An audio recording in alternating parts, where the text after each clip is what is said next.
So, welcome to this episode of Menopause Conversations. My name is Amantha King. I'm a workplace menopause consultant and an executive performance coach. I'm delighted to have my guest with me today, Sally Jackson. Hello, Sally. How are you? Hi, I'm good, thank you. How are you?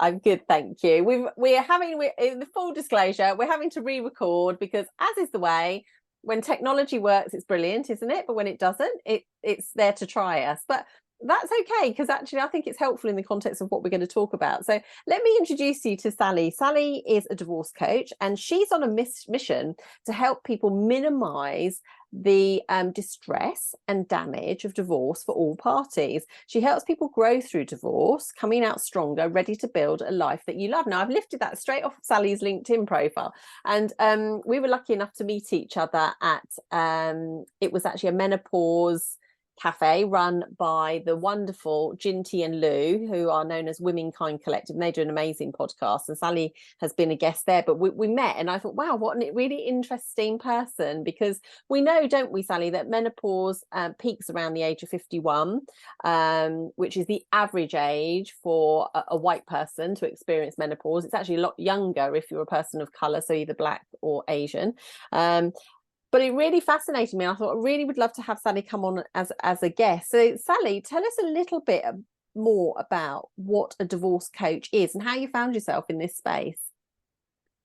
So, as a divorce coach, what I do is I help women, midlife women and couples to divorce with dignity and hope, or put more simply, to get through divorce in one piece.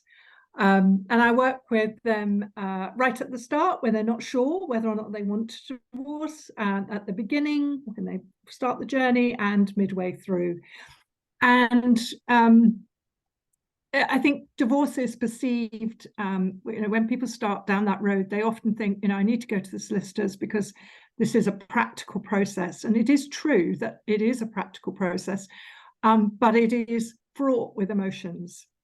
And the risk is that you go to your solicitor and you are trying to deal with what is effect the business of divorce when you are in that maelstrom of emotions. So it's a grief for almost everybody, even if you part amicably. It is if you are a woman who perhaps has been recently promoted in a senior role, and you've also dealing with a couple of bereavements, you've got teenage angst, you've got elderly parents, and you're going through the menopause. It can be the thing that really tips you over the edge. Certainly, my own experience was I had got through 60 years really believing that I was Superwoman. And it was only my own divorce that unpicked that for me. That was when I finally had to realize that success in terms of promotions and in terms of, I'd done multiple degrees since I'd been married, ending with a doctorate, is not the way you get your sense of feeling loved. It took me a very long time to get there. But my divorce did that for me, definitely. And I think that for women, you may, or for couples, there may be feelings of guilt. There may be feelings of you may be extremely angry, and you may at the same time also not want to hurt your partner. It can be such a confusing time, and in amongst that, you're trying to make life-changing decisions.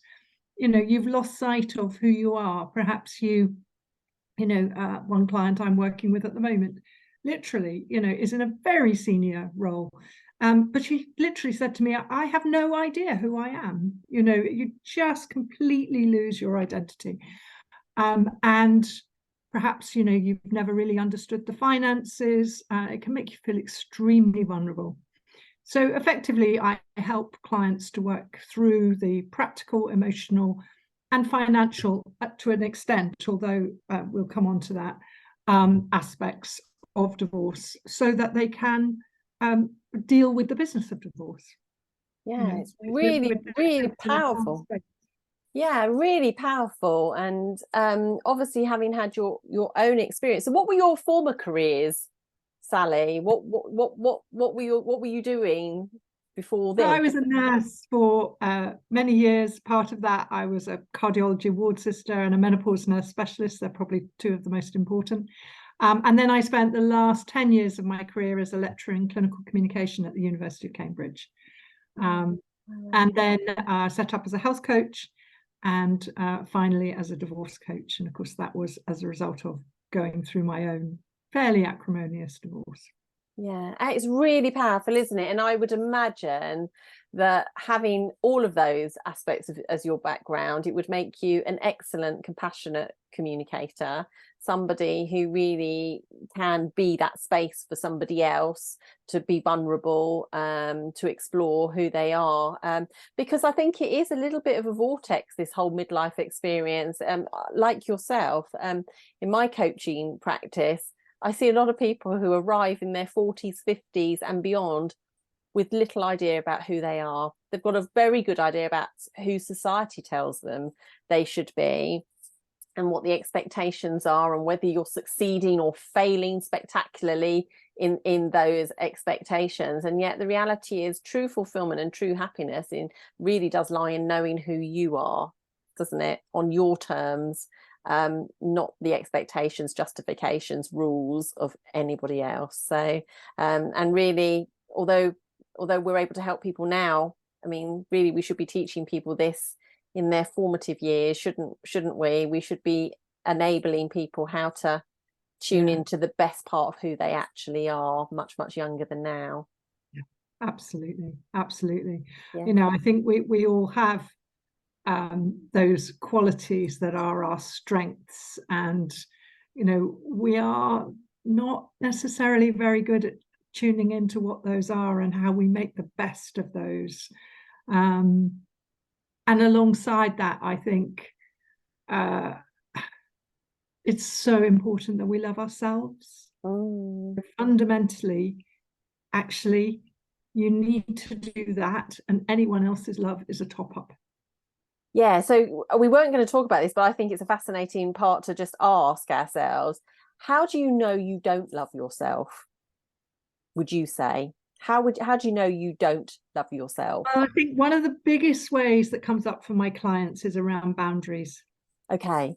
So when they are, you know, I was working with a client the other day, and you know, she hadn't been paid, and she was worried that if she reached out and asked for the money that she had earned and that was now 3 weeks overdue, that if she reached out and asked for that, those people wouldn't like her.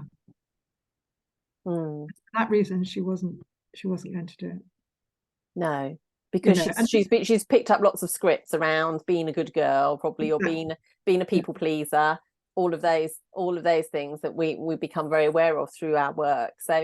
So yeah, it's really important. So boundaries. Are there any other things that you can think of that would be really nice signposts for people to think, okay, yeah, I don't have boundaries? Is there anything else at all that would indicate maybe you have some work to do around loving yourself? I think around loving yourself is, you know, can you look in the mirror and tell yourself what you're proud of? Can you look in your eyes and tell yourself what you're proud of? Yeah. And I would also counter that with, can you look in the mirror and just accept who you are, you know, warts and all, you know, the complete you. Can you accept all parts of you with the same loving kindness? You know, the parts of you that maybe aren't very good at things, that maybe do struggle with things, that maybe do let people down. Can you embrace all those beautiful parts of yourself, because they all contribute to the whole that is you, the whole person that is you. I love that. So and you know, acceptance is something that I'm sure you will agree, you know, a lot of people struggle with acceptance, again, because of the scripts that they've been passed, haven't they? Wow, that's amazing. So let's imagine them. Let's talk about some of the more practical aspects. I mean, this is why really solicitors should have training, shouldn't they? Or at least awareness around menopause, because actually, how do we, you know, best serve people if we don't know who they are and what they really are going through. I would imagine it's a bit like when you go to the doctor. You know, when you go to the doctor is dealing with the first symptom that you tell them about. They're not dealing with the whole backstory of how you've arrived with this symptom, are they? So could we just give a little bit of, I mean, because we do have lots of people who are solicitors and people who work in this environment, you know, what would you be advocating to them that would be helpful as a solicitor if you're going to be dealing with potentially women midlife, possibly menopausal or something like that? What would you be advocating to them? I would say, as routine, ask the woman, are you having any symptoms that you think might be related to the menopause? Just make it a routine question, or even send them the climactic scale. Yeah. You know, I actually think that if you just said, this is something we send to all our clients, and just make it really routine, that would be Amazing. Because what would that give them, Sally? I don't want to assume that people would know that. What would, you know, in your view, what would that give the solicitor and the individual? What would it give them? Well, for example, if you identify that your client is really struggling with psychological effects of menopause, so they are unable to focus, they've got poor memory, they are struggling to, actually go through a list of tasks, then you know that that client isn't going to be able to fill out lengthy forms, that they aren't going to manage long appointments, that they are going to need you to make some adjustments in terms of the environment that they're in, that perhaps you won't send them unfiltered emails from the other lawyer. You might just edit, just send them the key messages. I mean, because that still happens. Solicitors still pass on the full email from the opposing lawyer, and that there's so often that the partner has put an awful lot of additional emotion in there that they don't need to see, and it's nothing to do with the case. But for a woman who's menopausal, that can be so difficult to manage. So I think it's a real basics of how comfortable can you make this woman when she comes in, having some iced water, making sure that you've chosen an air-conditioned office if you've got it, or having a fan nearby, offering regular breaks, making shorter appointments, just really basic stuff. But then also not being surprised if they don't return their Form E, which is the financial form that you have to fill out. That is a huge thing for anybody to do. But, they're going to need it broken down into very small pieces, and they're not going to get it in on the deadline. All of those things, I think, would just make a really big difference. Yeah, really well said. I agree with all of those. And that sort of tips into part of what we're going to talk about in terms of, it's a bit like in the workplace, what a reasonable supportive adjustment looks like, so we need people to be doing that, because if really solicitors do want to get the best outcome for their clients, you need to be working together, don't you? You need to... Absolutely. And there's one other thing that I would add, which is actually, if your client's going to court, and this is where I think someone like me really can make a really big difference. So with my background in communication, actually preparing your client for how they're going to behave in court. Because when you are stressed, when your emotions, when your estrogen is depressed, you're not as emotionally regulated. You're also not going to be able to give the judge or the answers they want as quickly as they want. You're not necessarily going to be able to find the information as quickly as they want. You're going to be very tempted to just quickly answer because you're going to be feeling stressed. So I think really spending time with a client, almost, taking them to the court if it's actual court, or preparing them for what online court looks like, but then also literally going through with them with all the information, helping them to make sure they've got the information that they want, highlighted so they can find it easily. Just practical stuff, but it makes a really big difference. I really agree with that, because we know two things that I'd like to come back to on there, Sally, that you've really prompted my thinking, which is, first of all, we know that progesterone levels really decline for women as they transition through menopause. And progesterone is an anti-anxiety. It sort of protects our nerves and our nervous system. So we do become more anxious. And if you look biologically at someone who is in stress, and know what happens, basically your cortisol, as you say, goes off the charts, but your pupils literally dilate. Yeah. So anyone trying to read anything or focus, that's why, you know, people doing exams and things, if you're like a rabbit in the headlights, that's it. Because your body's scanning for threats. And Yeah. so, you know, that is much, much more heightened. And you're absolutely right. I mean, we know anecdotally that women, and I'm one of these women, when we start to lose our confidence around driving, we'll practice. I mean, I have been known to rehearse going to places for fear of not actually getting there on the day. Oh I'm yeah. lucky. Yeah. I'm lucky I don't do that now, but you're right. The brain doesn't know the difference between real and pretend. So I like the real plays that we call, to prepare someone to know where you're going. It just dials all of that down, and we mustn't underestimate that, because like we said previously, people who are being validated throughout their whole life by the performances that they deliver now are unable to deliver those performances in a heightened situation. We really do need to look after them, don't we? Because I think we're just going to create more problems if we don't. Absolutely, absolutely. And when you think about, you know, if you look at an MRI and what's happening when someone's stressed, and how, you know, all the resources are taken away from the frontal lobe, which is where we do all our executive functioning, and sent to the midbrain for, you know, all that stress management, just to put it very simply, it's no wonder that person can't function. But No. we don't give nearly enough allowance for that.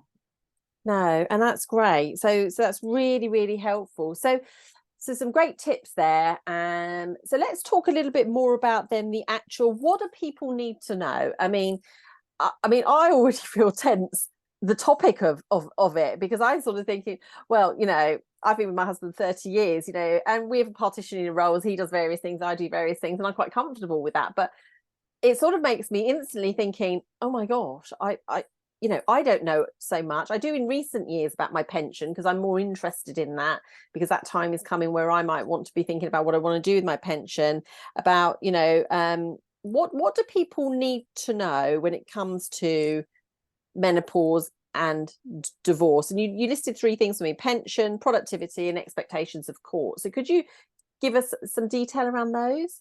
Yeah, so I've kind of touched on the expectations of court, Yes, which is great. and that they're going to want, you know, you're going to feel as though they want quick answers.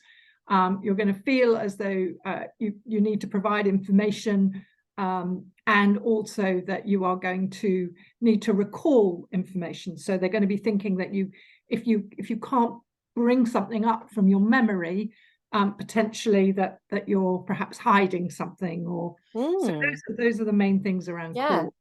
I think pension, well, the first thing I would say is that only 3% of women, and this is particularly women, go to a financial advisor. What my clients often don't realize when I start speaking to them is that a financial advisor, many of them, make no charge until they actually invest your money. Yes. And so getting a financial advisor to help you to look at what your needs are for now until you're 100, because so often clients will say to me, well, I'm just thinking about the next 10 years, and then I'll be, but no, actually you need to model this till you're 100, because that's actually what you're thinking of. And then, so sometimes what happens is, for example, adult children can get involved in the divorce process, and they can, I've had two clients that this has happened to now, and solicitors tell me that is unusual. But I've had two clients who the adult children have said, oh, mum, you're not going to take dad's pension, are you? So if you've got the facts and you know what your needs are going to be from age 50 to 100, you'll feel very different in the way you respond about that than if you are just simply, saying, oh, well, I was told that I needed to think about pension. Now, in terms of pension, a lot of women are told by their partner, oh, I'll have the pension, you have the house. And the truth is, the pension may be worth 3 times what the house is. So the most important thing about pension is that you need to get a valuation. You need to get a CETV value of it, because then you'll know what you're dealing with. This is all about getting yourself into a calmer place so that you can find out the facts, so that you can make a decision. So that's the next thing, that a pension is often worth a lot more than we think it is. And then the third thing to say is that the pension goes into the pot. So the financial pot is everything that you jointly have together, and people don't always realize that. So the law changed many years ago now, in the 70s, I think, to include pensions. Before that, it wasn't included. And so that's why sometimes people don't realize. Yeah, it's so interesting, isn't it? And I think if I maybe speak on behalf of, people, which is that actually, if you have been that person in your relationship that didn't really do the finances, it can seem overwhelming. And so it's so true, isn't it, Sally, to get that right support, the right advice, so that they can establish the facts. And I think that's what you're doing. You're establishing the facts, because actually you shouldn't miss out. I have a number of friends who have missed out because they weren't doing the pensions, or they were at home raising the family. You are still entitled, aren't you? That is the point. You were still doing a job, you were raising the family. Exactly, that's it. I mean, it is often the women who gave up perhaps really quite senior careers to focus on their family who can get lost in this. And perhaps, in doing that, they also allowed their partner to take on the full responsibility for the finances. So when you're suddenly in that position of, oh my goodness, I have no idea what we've got, then the first thing you can do, if you don't know what's in the pot, is actually just start to do your own budget, because the court is interested in what you need, not what you want. So that's another thing that people often get confused. Okay. So it's what your needs are. And in a relationship that's been together for a long time, they will always start on the principle of 50-50 split. Okay. So you need to demonstrate your needs. And a very simple way of doing that is to start by making a budget. So that's often where I'll start with my clients. I'll say, just actually work out what your expenditure is for a month. And even just that process of, starting to get a spreadsheet together, that just gives them a sense of, actually, I'm beginning to get some control here. That's so much of what I do, is just help people to realize what they've got control over. And there's so much more than we think we have. Yeah, and there are so many good apps and things, aren't there? I know even a lot of like banking establishments do their own free apps, don't they? Which is even better, and you can see that spend. And that's a really interesting point about our needs versus our wants, because they can be very, very different, can't they? And so when you talked about productivity, what did you mean by productivity?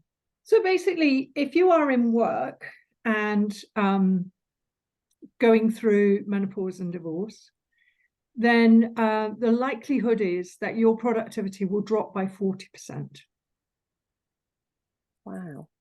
I mean, that's true, actually, if you're just going through divorce. I don't think there are figures specifically for menopause and divorce. No. And that productivity drop is associated with things like 79% of people going through divorce will say it has an impact on their work. 60% will say that it's affected their mental health. So it's no wonder that they find it difficult to concentrate, that they find it difficult to perhaps, get on with their teammates as well as they used to, that maybe they are more moody, that they lose losing your confidence is a massive one when you're through divorce. And 1 in 10 people will leave the company within a year of getting divorced. So it's a really significant issue for companies. If we're thinking in terms of, retaining staff, providing some support, whether that's, counselling or coaching, or, some form of well-being support, is a very reasonable investment compared to actually having to, employ a new member of staff. So, it's really, I think the impact is so much greater. And, I just feel that there doesn't need to be huge changes. Things like maybe having flexible hours because you have appointments that you've got to go to, and it adds stress if you feel that guilty about taking that time. Maybe, right at the start, having some compassionate leave, because your head is all over the place. And I looked at a survey recently where 26% of people going through divorce felt that they would have benefited from having some sort of dedicated well-being or divorce planning support. Yeah, I mean, it makes so much sense. I mean, in line with the sort of the work that we're doing with organisations in the workplace. I mean, we know A, there's a skills shortage. B, the economists are really worried because we've had over 1 million women leave the workplace. And since the pandemic finished, another 185,000 have stepped away. So, we don't need much more data to keep proving that we've got a problem here. And one thing that I would also add in, and something we counsel companies about, which is actually any change in your hours, you need to stop and reflect on how that could change your state pension. There was an amnesty quite recently. I think that is now finished, but I think you can go back 6 months. If you go on the UK government website, and I know Martin Lewis on his website talks about this, you can see the health of your current state pension. You need 35 years of contributions, national insurance contributions, to be entitled to your state pension. So actually, just even changing your hours by a few hours a week can have a massive impact on your state pension. So we don't want you to be financially disadvantaged. And so actually workplaces really should be supporting people, directing them, signposting it, appreciate your request for a change of hours, have you considered X and Y? And I agree with you wholeheartedly, because we know, conservatively, you lose someone today, it's another 135 days before your replacement is anywhere near as effective as you are. But it's all that talent that's lost to the business. Where's the mentoring pool? Because if we're losing people and just replacing people, and the culture starts to erode within businesses. So these are really, really important. So divorce needs to be seen as a life event. Yes. That's why I want companies to take on board. It's a life event. The Positive Parenting Alliance has actually got, I think Tesco and Unilever have actually signed up to this idea that divorce it's a life event, and it needs support in exactly the same way as a bereavement. It's massive. Well, it's more than just a divorce, isn't it? Especially if it's coming for a person with female hormones in midlife around the time of the menopause. It's so much more than that. I mean, I always describe menopause, Sally, as like an octopus, with 8 tentacles. It's all over. It would be all over divorce, wouldn't it? In some way, shape, or form. And how do you dissect out what's what? So we do need to treat the whole person, don't we? Not even just the event. It's not just the event, it's the person experiencing the event and all that they're going through, which means it has to be unique, and we have to listen to that person. So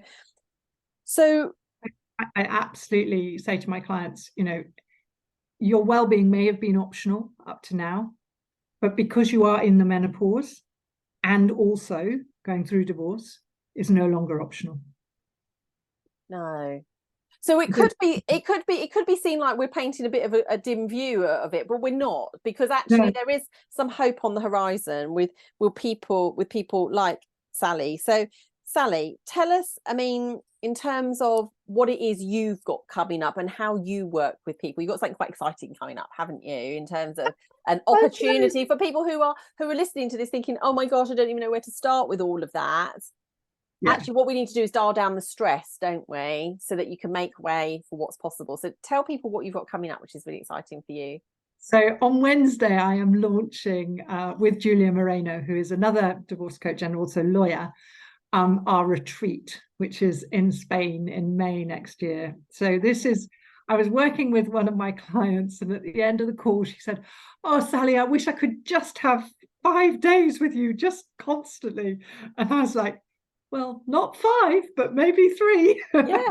Okay. Lovely. Whereabouts in Spain will you be?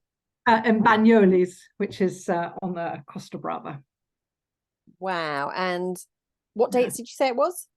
Oh, it's the 31st of May to the 3rd of June. Wow. And so what does that entail for people? So what we are doing is, because divorce, you need to nurture yourself. You need to get some rest. You need to allow yourself to breathe. And at the same time, you also need to move forward with your divorce. So this is giving people space to have the support of others, to have some time. And also we're going to do workshops around all the key areas of divorce, so that people have a 90-day action plan. They're also going to have a one-to-one session. We're actually starting it before we go. So we're actually doing the first session virtually. So the group will meet. And then we're going to continue some sort of support afterwards. So it's very much a holistic. And we're going to have vegan food, because we believe that that's the best way to nourish your body. And also we've got the most amazing chef. So yeah. Wonderful. How exciting. And that's the thing, isn't it? It's about, we're often talking about in menopause about changing the narrative, and the narrative should be one of optimism, hope, joy. There's nothing more powerful than connection, in my opinion, because that's where we really grow. We feel less isolated, we feel more connected, we feel like we're it's okay to be authentically who you are and to be vulnerable in amongst a group of people who are experiencing similar to you. So sounds like such a wonderful opportunity. And so what would be, if someone was considering it, what would be the thing for them, if you could encapsulate it? If someone is teetering on the edge of thinking, oh my gosh, this is me, I feel completely lost, and I feel all at sea with everything that I think this entails, what would coming on that retreat give this person? Well, I think you'll leave with clarity and hope. Yeah, wow. You'll have clarity about what your next steps are. You'll have a 90-day plan. And you'll also have a real sense of your next chapter, because part of what we're going to do is actually help people to start to think about what's next for them. And in amongst that is all about finding out who you are and all that sort of thing as well. So yeah, lovely. I really love that. Well, clarity and hope, I mean, that could go on a t-shirt, I'm just saying. I mean, I think that I would happily wear something that's clarity, because that's what it is, isn't it? Really, all that this is a fear. And it's usually around, we just don't have enough information, that lack of clarity. So once you have that clarity, it's like anything, isn't it? You wake up the next day and you go, it's not so bad. I can. That's what comes into your dialogue and your language, isn't it? I can. And there's that hope bit, which is wonderful. So Sally, tell people, how can they be more in touch with you? And I would imagine you've got a wait list or something for your retreat. So how can people be in touch with you and know more about you? Yep. So you'll find me on LinkedIn. So that's, do you want me to give you the... That's okay. We can get LinkedIn. We'll pop that in the show notes. And do you have you've got a website? Yeah, www.sallyjacksoncoaching.com. And you've said you're happy for people to email you as well, aren't you? Yeah. So Sally at sallyjacksoncoaching.com. Yeah, that is wonderful. And I often like to ask my guests when we sort of, because you're doing such amazing work, when you think about the work that you're doing and the broader landscape of menopause, what would be your hope for people, women navigating this time? So if you look back over your shoulder in 5 years' time, what would you hope to see has materialized or changed? You know, I found this such a difficult question because I started off by thinking, well, it's got to be that doctors now fully are trained on women's health, and then I thought, no, actually, no, it's got to be that the workplace actually sees it as a life event. And then I thought, no, it's actually fundamentally that this is a new and exciting chapter. And I think what you said, the way we present menopause at the moment is all about how tough it is, and it is really tough, and I'm not minimizing that. And the same with divorce, but it is also a new and exciting opportunity. And if somebody could have told me what my life would look like now, I would never have believed them. I have the life that I could, well, just could never have dreamt of, really. So, That's really powerful. That is really powerful, because actually I do find, when we do our work, that actually it does help having had a lived experience. I'm not saying it's not possible to do it without it, but I do think it brings a certain level of emotion and engagement that people tune into, and it comes to life. And I think that's what you're offering as well, isn't it, Sally? You're a safe pair of hands. You're a compassionate, kind, well-informed communicator, and you can be that support system for someone who is finding themselves. Yeah, absolutely. And like you said, I remember that day when I did not want to get out of bed, and I congratulated myself when I sat up. So I really do know how horrendous this is. And equally, I know that there is something so wonderful the other side of it. Yeah, it's a huge privilege, isn't it, as a coach? And I never, ever, ever, the minute I stop feeling this, I'm out of coaching. But I always describe it a bit like, if you imagined you were just on the curvature of the earth, and you could just see, you can, as a coach, can see beyond it for your client, and you're going, come on, let's go together, because it's great over there. I think there's nothing more exciting, you can hear it in my voice, nothing more exciting than knowing what's possible, is there, Sally? I totally agree. Yeah. Well, that has been brilliant. Well, thank you so much. Turning what can, on the outset, be a scary, dark topic. And I'm not just talking about menopause there. I'm talking, the topic of divorce. But it's wonderful that we have people who are willing to change that narrative to say, listen, we can help you move beyond that. And it becomes less about the divorce and more about that hope and clarity on who you are, which is wonderful. So for now, Sally, thank you so much for giving us your time. Good luck with the retreat. I'm sure it'd be amazing, but it'd be great to have you back again sometime. But for now, thank you so much. Thank you for having me.